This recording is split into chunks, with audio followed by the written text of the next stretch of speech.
બનાસકાંઠા સાંસદ ગેનીબેન ઠાકોરે કહ્યું, નાની મોટી બબાલ થાય તો પોલીસ સ્ટેશન ના જતા. વકીલ વચેટિયા અને પોલીસ વચ્ચે નીચોવાઈ જવાય છે.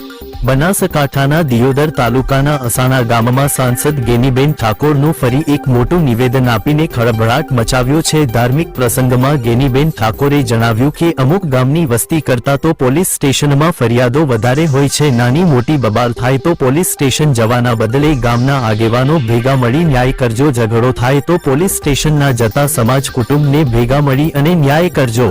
પોલીસ સ્ટેશન જવાથી વકીલ વચેટિયા અને પોલીસ વચ્ચે નીચોવાઈ જવાય છે. ગેનીબેન ઠાકોરે સમાજને અપીલ કરતા એક નિવેદન આપ્યું છે. દિયોદરના અસાણા ગામે ધાર્મિક પ્રસંગ દ્વારા ગેનીબેને ઠાકોર સમાજને અપીલ કરી હતી. તેમણે જણાવ્યું હતું કે શિક્ષણમાં ખર્ચાઓ વધુ થાય અને કુરિવાજો બંધ થાય. મને અભિનંદન આપવાનું મન થાય છે કે અસાણા ગામ પોલીસ સ્ટેશન ઓછું જતું હશે. નાની મોટી બબાલ થાય તો સમાધાન કરી લેવું.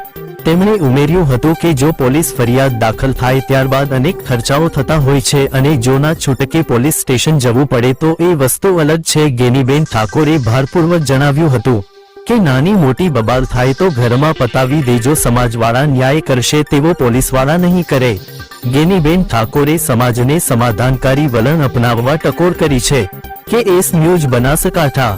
અમુક ગામ એવા છે કે ગામની વસ્તી વધારે ના કરતા તો પોલીસ સ્ટેશનની અંદર ફરિયાદો વધારે એની ગામની જે વસ્તી એના કરતા અહીંયા ફરિયાદો વધારતી હોય અને ફરિયાદ કોઈ પણ દાખલ થાય તો ફરિયાદ દાખલ થાય ત્યાંથી કરીને વકીલથી કરીને ડોક્ટરથી કરીને પછી સોવટિયાથી કરીને જ્યાં સુધી સમાધાન ના કરો ત્યાં સુધી જે કેસ કર્યો છે જેના ઉપર એ પણ હાથે દીવી નાખે અને જેને કરાય જેના ઉપર થયો છે આ ફરિયાદ કરવા વાળો અને આરોપી એ બે એકદમ આખા નેસ હોઈ જાય ધોઈ જાય અને પોલીસ સ્ટેશને ના જતા અને ના છૂટકે પોલીસ સ્ટેશને જવું પડે તો એ વસ્તુ અલગ